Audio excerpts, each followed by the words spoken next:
Fala pessoal, tudo bem com vocês? Sejam todos bem-vindos ao meu canal e hoje nós vamos dar continuidade ao curso de Química Básica com a nossa aula 4.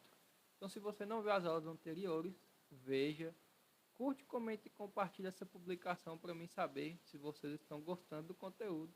Se inscreva no meu canal e ative as notificações para receber todas as novidades que estão por vir. Nessa aula 4 nós vamos discutir sobre os modelos atômicos, os quais vão servir de embasamento para os conteúdos futuros. E os conteúdos que nós já vimos até aqui servem de embasamento para este. Então, por isso que nós vamos seguir sempre uma sequência para entender melhor os conteúdos de química. Primeiramente, nós precisamos compreender da onde que surgiu a ideia dos modelos atômicos. Então, primeiramente, nós sabemos o quê? Que essa ideia de modelo atômico surge lá na Grécia Antiga com os filósofos pré-socráticos, onde eles estavam procurando compreender as coisas do mundo a partir da lógica ou racionalidade, desapegando dos mitos. Foi assim então que Leucipo e Demócrito foram dois desses filósofos que tiveram a primeira ideia de átomo. Então, para eles, o que seria o átomo? A menor parte possível, a menor partícula. Eles pegaram a ideia de um pão, que a gente vai cortar eles em várias fatias, até não conseguirmos cortarmos mais. Então, você pega uma fatia de pão, corta na metade e essa metade em outra, e assim sucessivamente.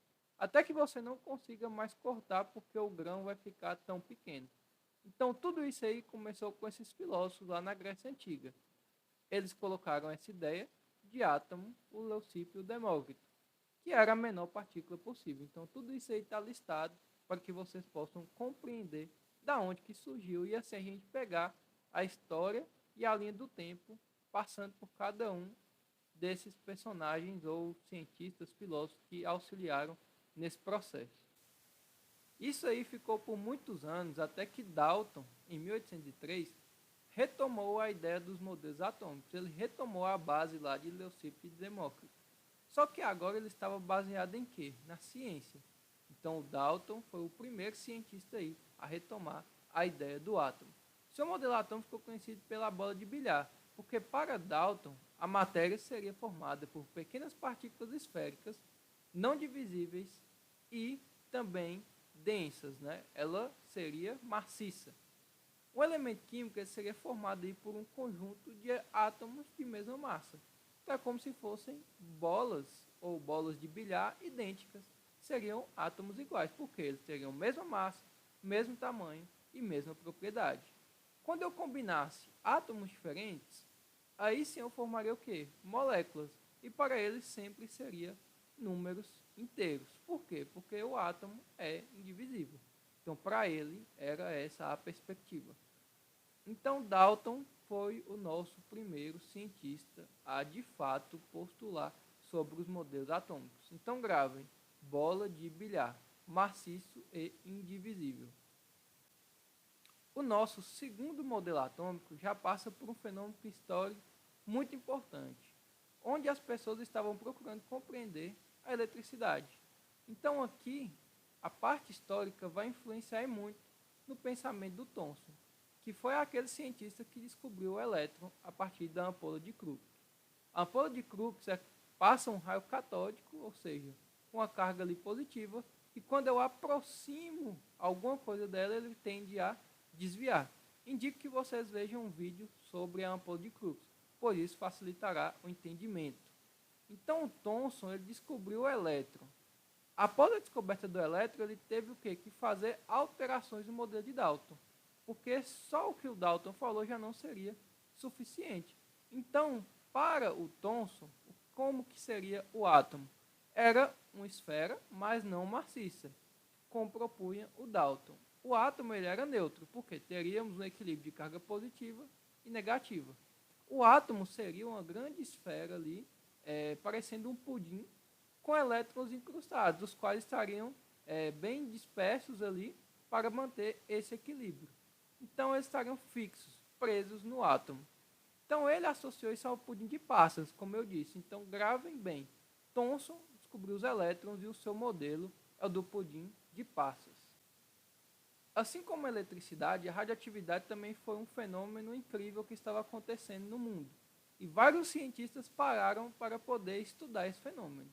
Em 1896, o Becquerel descobriu que o elemento químico urânio emitia radiações após um certo experimento que ele fez. O que ele estava fazendo?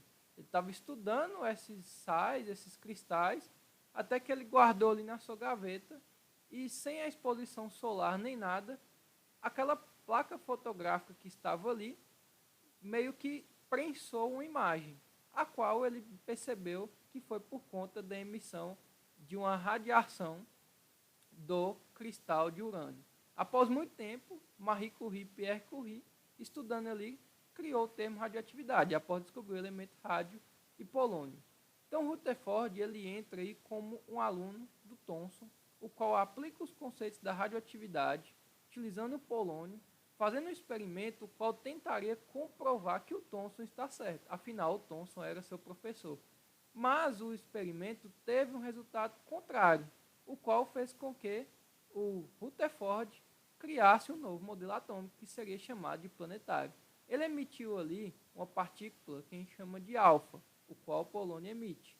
Então, ao emitir essa partícula em uma fina lâmina de ouro, boa parte dessas partículas atravessou, uma menor parte desviou e uma menor parte ainda ricocheteou, demonstrando que o núcleo atômico é denso e muito pequeno. Se ele fosse comprovar o modelo do Thomson, ali aquelas partículas ricocheteariam e algumas grudariam nos elétrons, porque para o Thomson a maior parte do átomo era uma grande massa positiva. E quando positivo encontra com positivo, ele se repele. Então, essa foi a constatação do Rutherford, o qual ele tomou a cadeira do modelo atômico e seria o cara da vez. Entretanto, Rutherford não conseguiu explicar alguns problemas ali. Primeiro, por que o núcleo ele não entrava em colapso, já que ali coexistiam várias partículas positivas? Até então, não sabia-se da descoberta do nêutron. Então, como que esse núcleo se mantinha estável? Ele não sabia explicar. O segundo problema era por que os elétrons na eletrosfera não são atraídos pelos prótons, já que os prótons que estão no núcleo são positivos e os elétrons são negativos. De certa maneira, as pessoas entendiam o que a gente também conhece no senso comum. Positivo atrai o negativo. E por que isso não acontece? Ele não sabia explicar. O terceiro problema é, os elétrons sempre estão ali em movimento, como se fossem planetas ao redor do Sol. E por que esses elétrons não perdem energia e colidem com o núcleo, fazendo com que a matéria se destruísse? O que a gente vê normalmente não é a matéria se destruindo aleatoriamente ou do nada. Tudo tem uma lógica, mas ele não sabia explicar qual era a lógica por trás disso. Foi aí que então surgiu mais um grande momento para a química, a física, a ciência. Foi quando Planck postulou a sua teoria da física quântica. Então agora, com a física quântica, nós teríamos um novo embasamento que a física clássica não explicaria. Então o cientista Niels Bohr aprimorou em 1913 o modelo atômico de Rutherford. Então Bohr vem como aluno de Rutherford para aprimorar o seu modelo. Então ele vem para aprimorar baseado em quê? Na física quântica. Então o Planck, na sua física quântica, a qual o Bohr embasou, diz que a energia não é contínua, e sim emitida em forma de pacotes. Então toda a teoria do Bohr vai ser baseada a partir da física quântica. O que o Bohr dizia? Que os elétrons se movem ao redor do núcleo na eletrosfera com uma energia ali bem limitada. Então ele é o primeiro a falar de camadas. Então todas as vezes que vocês verem falar do modelo atômico de Bohr, você lembra de camadas e quantização de energia. Só o Bohr foi capaz de dizer isso. Seus anteriores não. Por quê? Porque anteriormente eles ainda não estavam se embasando na física quântica. Então agora ele vem explicar os modelos, os problemas que tinha no modelo de Rutherford, fazendo com que o modelo de Rutherford agora ficasse mais completo. O Bohr não criou o seu modelo, ele apenas aprimorou as falhas do modelo de Rutherford. Então agora ele conseguiu explicar o porquê que os elétrons não perdem energia e caem no núcleo. Por quê?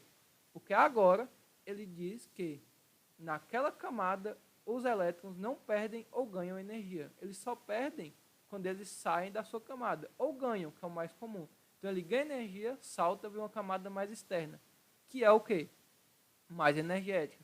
Cabe mais energia. Quando ele retorna para a sua camada, já que ele não é sua origem, ele emite energia na forma de luz. Então o Bohr consegue explicar isso a partir da física quântica e através do experimento, que é chamado de teste de chamas.